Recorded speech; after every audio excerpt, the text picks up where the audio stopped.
Welcome to our segment where we talk about the Bible and science. Please remember that science points us to God because God is the creator of all the universe and we see his fingerprints throughout his creation. Now this week we want to talk about how the Bible says that animals were vegetarians initially. Look at this Bible verse. Genesis 1:30 says, and I have given every green plant as food, I want you to notice this, for all the wild animals, the birds in the sky and the small animals that scurry along the ground, everything that has life, and that is what happened.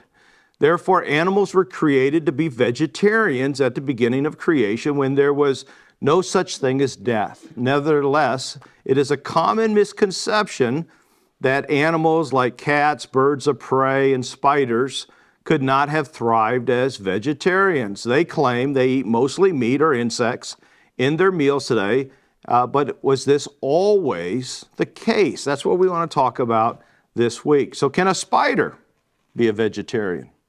The answer is yes. The first documented species of a vegetarian dominant spider is the little jumping spider. And you guys know I can't speak English, especially these weird ones, but it's something goes along the line, the Bagiri Kipling, the Bagiri Kiplingi, something like that. There's an I, K-I-P-L-I-N-G-I at the end. And so this is a spider that is basically a vegetarian.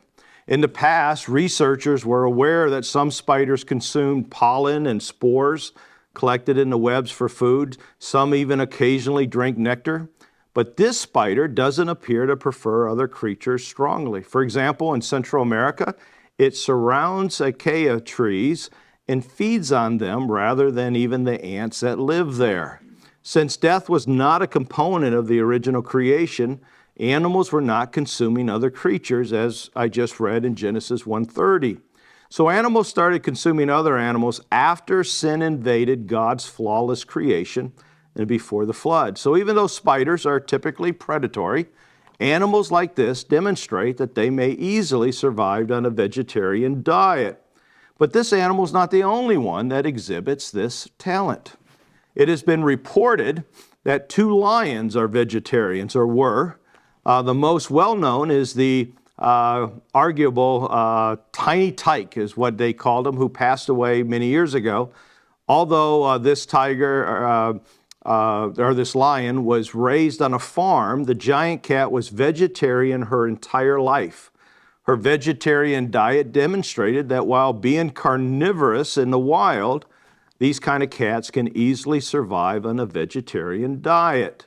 Leah was a different lion. She lived her first 7 years as a vegetarian, and after that she was moved to a sanctuary in South Africa where she took about a month to get accustomed to eating meat herself. So then there is the vultures. We look at them, and there's what is called the palm nut vulture, also known as, again, this is really tough to say, the Geovirix angelonensis, also known as a palm nut vulture. Okay, the primary food source for this vulture is palm fruits. However, it has occasionally been observed consuming fish, carrion, and invertebrates. Palm nuts make up most of this bird of prey's diet, which shows that it does not need meat to survive. When people think of piranhas, they picture a dangerous fish that can quickly shred flesh from bone. But Paku refers to several South American fish species, and most are vegetarian, and they are related to piranhas. And so fish that are called Paku belong to this same subfamily of piranhas, and even though they are related to the piranha, they basically eat a vegetarian diet. In fact, due to their similar appearance, Paku is frequently mistaken for piranhas. To distinguish them from one another, experts typically look at their teeth, which have some minor variances. Occasionally, a Paku will consume insects or tiny fish, although they favor the vegetarian fare. These food choices demonstrate that these fish are not limited to carnivorous diets and could have existed in the past on a vegetarian fare.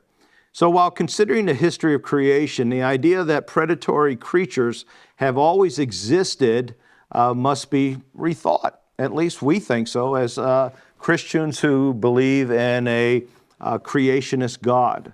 All animals were originally vegetarian, and it was only after sin that death and suffering for both people and animals entered the universe.